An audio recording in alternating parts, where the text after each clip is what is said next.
ஆசீர்வதிக்கும் தேவன் நம்மை ஆசீர்வதிப்பாரே. துதி ஸ்தோத்திரம் இயேசுநாதா, துதி உமக்கே என்றுமே. இன்று ஒரு வசனம்.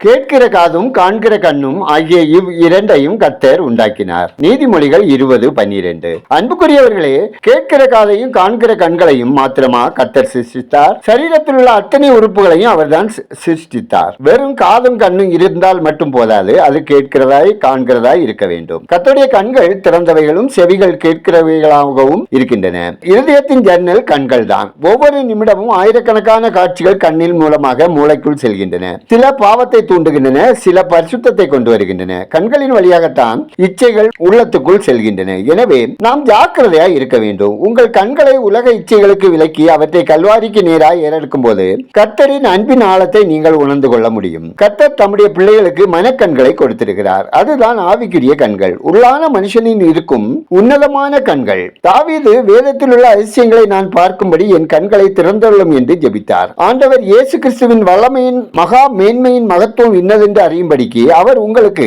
பிரகாசமான மனக்கண்களை தர வேண்டும் என்று வேண்டிக் கொள்ளுங்கள். கர்த்தர் பிரகாசமுள்ள மனக்கண்களை உங்களுக்கு தந்தருள்வாராக.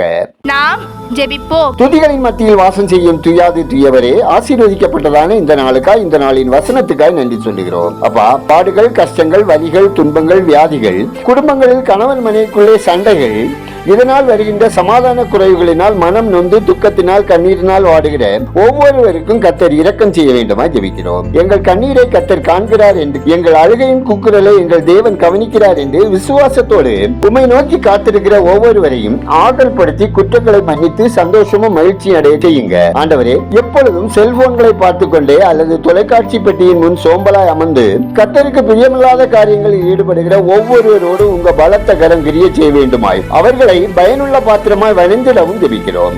ஒவ்வொருவரின் தொழில், வேலை, வியாபாரம், விவசாயம் ஆசீர்வதிக்கப்படவும், அனுதின தேவைகளில், விருப்பங்கள், எதிர்பார்ப்புகளில், பயணங்களில் உங்க வழிநடத்தல் வேண்டுமாய் ஜெபிக்கிறோம். ஆண்டவரே, சூடானில் ஏற்பட்டுள்ள உள்நாட்டு போர் முடிவுக்கு வரும்படியும், தவறான குற்றச்சாட்டுகளினால் இந்திய சிறையில் உள்ள கிறிஸ்தவர்கள் விடுதலை செய்யப்படவும், மணிப்பூர் மாநிலத்தில் வசிக்கும் குக்கி இன மக்களை தேவன் விசேஷித்த விதமாக பாதுகாக்கும்படியும், ஹைபர் டென்ஷனால் பாதிக்கப்பட்டுள்ள அனைவரும் தேவன் விசேஷித்த விதமாய் சுகமாக்கும்படியும் ஜெபிக்கிறோம். எங்கள் தேசம் ஆசீர்வதிக்கப்படவும், மக்கள் ரட்சகரை அறியும் அறிவில் வளரவும், ஆட்சி பொறுப்பு ஏற்கிறவர்கள் உண்மையாய், நேர்மையாய், நீதியாய் நடந்து கொள்ளவும், ஊழியர் நலன் காக்கப்படவும், தேவைகள் சந்திக்கப்படவும், ஊழிய எல்லைகள் விரிவாக்கப்படவும் ஜெபிக்கிறோம். எங்கள் விண்ணப்பத்தை அங்கீகரித்ததற்காக நன்றி சொல்லுகிறோம். துதிகனமையுமே உமக்கே செலுத்துகிறோம். இயேசுவின் நாமத்தில் ஜெபிக்கிறோம் எங்கள் ஜெபங்களும் நல்ல பிதாவே. ஆமென்.